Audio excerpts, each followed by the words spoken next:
Let's get straight to the point. Mercedes-Benz is bringing back the V-Class to India. जी हाँ, ये MPV जो आप मेरे सामने देख रहे हैं, ये इंडिया में लॉन्च ही होने वाली है।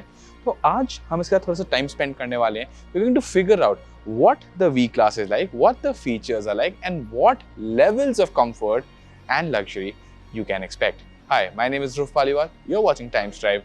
Let's get rolling.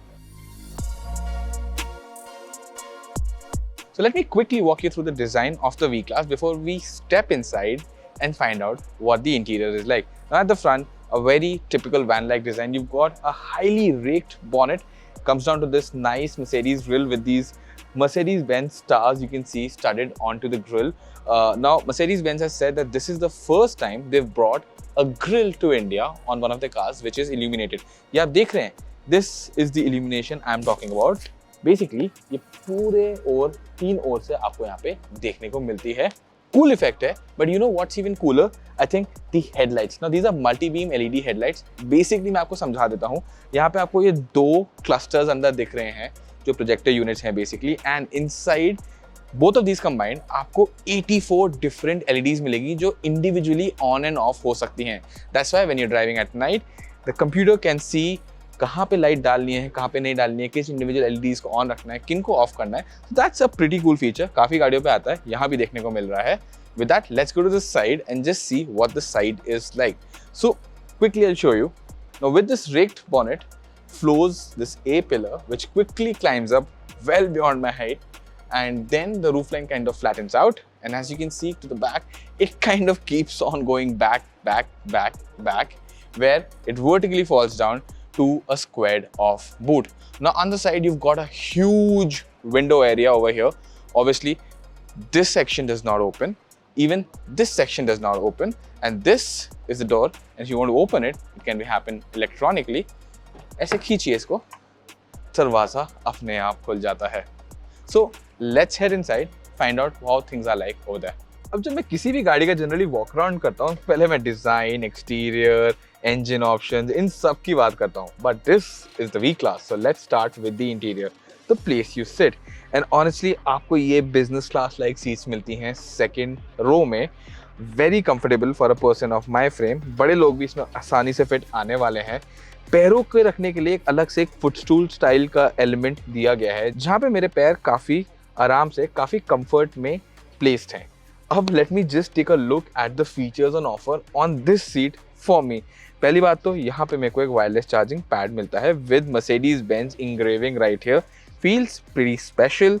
सीट के लिए बहुत सारे ऑप्शंस यहाँ पे दिए हैं, थोड़े से छुप जाते हैं, but once you know where they are, आप इन्हें आराम से यूज कर पाएंगे। You got ventilated option, both cooled and heated. You also got a massage function, and you got memory settings. Basically आप अलग अलग लोगों के लिए इन सीट्स को कन्फिगर कर सकते हैं, फिर वो सेटिंग्स यहाँ पे सेव भी कर सकते हैं। अब मैं अगर रिक्लाइन की बात करूँ तो बड़े आराम से बस बटन दबाइए, सीट आराम से रिक्लाइन होती है। एक नेक के लिए ये हेड कुशन टाइप भी है, यहाँ पे बहुत कंफर्टेबल फील हो रहा है टू बी रियली ऑनेस्ट। आप अपना जो हेडरेस्ट है उसको भी सिर्फ यहीं पे एक बटन से एडजस्ट कर सकते हैं, राइट। लेकिन एक छोटा सा इशू यहाँ पे फील होने वाला है, and that is the fact कि अगर आपको ये सीट स्लाइड करनी है उसके लिए बटन तो दिया गया है, but it's not connected. You actually have to manually pull this lever to be able to slide the seat forward and back. अब एक बार सीट लगी तो आप इसको स्लाइड क्यों करने वाले हो? That is because पीछे जाने के लिए आपको इस सीट को सबसे आगे करना पड़ता है। Let me quickly show you. So I pull this lever and then I have to tug a little to get this seat forward. Now I've got a very decent size opening right here. I step through it and head into the second row of the V-Class. Now, to be really honest, it was not a cakewalk, but it was not really difficult either. It's somewhere in the middle. Younger people will not really have a problem with it, but older people might feel a little hesitant stepping into the second row of the V-Class. यहाँ पे अगर मैं comfort की बात करूँ, seat comfort obviously second row जितना तो नहीं है, because these are also captain seats, but they're not as plush as the ones in front. But you've got armrests on both ends for you, and obviously आपको यहाँ पे under thigh के लिए support नहीं मिल रहा है, which is I think a miss. But you know what you get? You get 2 charging ports right here. वही नहीं, आपको थर्ड रो में भी यहाँ पे प्रॉपर वेंटिलेशन मिलेगा, which is a big plus I think. So यहाँ पे अगर मैं बात करूँ, आपको ओवरऑल कंफर्ट में कमी नहीं महसूस होने वाली है, but if you had the option you'd always want to sit in the second row. अब वी क्लास जो है और भी सीटिंग कॉन्फ़िगरेशंस में आती है, बगल में और भी कार्स पार्क्ड है। Let me quickly show you those magic. अब हम दूसरी वी क्लास में आ गए जहाँ पे second type of seating configuration available है। पहली बात तो यहाँ पे जो है आपको 4 ही सीट मिलेंगी, बट जो सेकंड रो ऑफ सीट्स हैं दोज आर फेसिंग बिहाइंड। मतलब कि अगर आप बिजनेस मीटिंग करना चाह रहे हैं या फिर अपने बच्चों के साथ ही अपनी फैमिली मेंबर्स के साथ ही उनसे बात करते हुए ट्रैवल करना चाहते हैं, this is going to be a better configuration for that. And यहाँ पे जो सेकंड रो वाली सीट्स थी उन्हें बिल्कुल पीछे कर दिया गया है, एंड जो पीछे वाली सीट्स थी उनको वहां भेज के उल्टा कर दिया गया है। So basically these are the more comfortable seats, those are still captain seats but not as comfortable. But एक और कॉन्फ़िगरेशन अवेलेबल है, चलिए उसे भी देख लेते हैं। अब ये है वी क्लास की थर्ड सीटिंग कॉन्फ़िगरेशन, एंड यहाँ पे तो एक रो ऑफ सीट्स को उड़ा ही दिया गया है। बेसिकली जो सेकंड रो ऑफ सीट्स थी उन्हें काफी पीछे शिफ्ट कर दिया गया है, एंड जो पिछली रो ऑफ सीट्स थी उन्हें हटा ही दिया गया है। जिन लोगों को सिर्फ एज अ कपल ट्रैवल करना है and they want a lot of space inside the cabin, ये कॉन्फ़िगरेशन उनके लिए काफी यूजफुल होने वाली है। अब यहाँ पे बहुत सारी जगह बन गई है, and Mercedes is saying that they will offer some customization options so that this cabin can house more things that people who buy the V class would need, but अभी उस पर कोई कंफर्मेशन नहीं है। ऑनेस्टली कस्टमाइजेशन कराने के लिए यहाँ पे अब बहुत सारी जगह खुल चुकी है। आप इन 3 सीटिंग कॉन्फ़िगरेशंस में से कौन सी वाली प्रेफर करने वाले हो, please tell us in the comments box below. And इसी के साथ चलते हैं back to the first V class and let's continue a walk around of this MPV। अब वी क्लास में सीटिंग ऑप्शंस कैसे हैं इन पे तो हम नजर डाल चुके हैं, बट ऑब्वियसली इतने सारे लोग अगर आप साथ लेके चलेंगे उनका लगेज भी तो आने वाला है। वो कैसे रहेगा?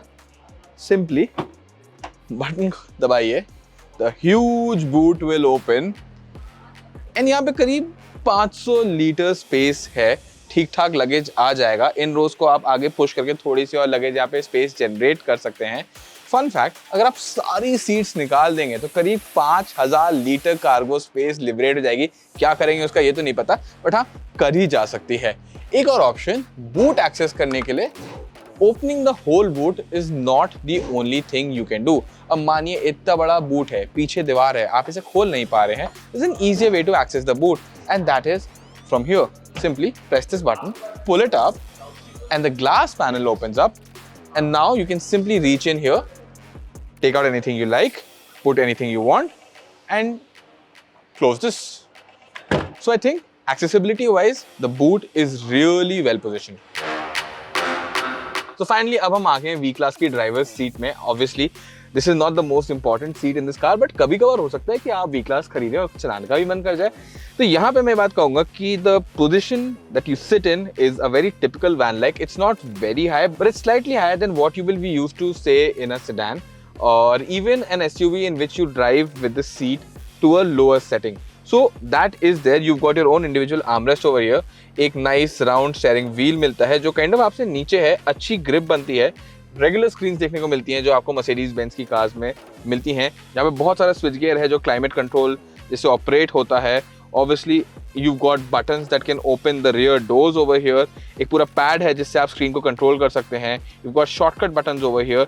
You've also got a button that takes you to vehicle settings, and here you get this race vehicle level. अब मर्सिडीज ने हमारे को इसकी अभी ग्राउंड क्लियरेंस तो नहीं बताई है, but obviously it's not very high. कहीं कहीं ऐसा हो सकता है कि आप पहुंचे, स्पीड ब्रेकर बहुत हाई है, and to be able to avoid that you need to raise the car, and because this has air suspension as standard that is possible just at the click of a button, and फिर button दबाइए वो वापस नीचे भी हो जाएगा। Now with all of that out of the way, यहाँ bonnet के नीचे क्या है? Obviously engine है, there's one petrol engine on offer, there's one diesel engine on offer as well. So आपके पास choice होने वाली है। पेट्रोल इंजन जो है वो एक माइल्ड हाइब्रिड सिस्टम के साथ भी आता है, which adds about 20 horsepower to the output. दोनों इंजन्स 2 लीटर ऑप्शंस हैं, 9 स्पीड ऑटोमेटिक ट्रांसमिशन के साथ आते हैं, and they make about 230 horsepower, which is quite good for a car of this size. It doesn't really need to go very fast, but it does need to get up to pace quickly, and वो ये engines काम बड़ी आसानी से करने वाले हैं। Final thing, इस गाड़ी का मुझे अभी प्राइस नहीं पता है। अब ये गाड़ी इंडिया में इंपोर्ट होने वाली है तो ऑब्वियसली ये सस्ती तो नहीं होने वाली है, but with the trend of luxury MPVs, luxury vans in India growing, this is a very good option for anyone who maybe can't beat the traffic but definitely wants to travel through it in style.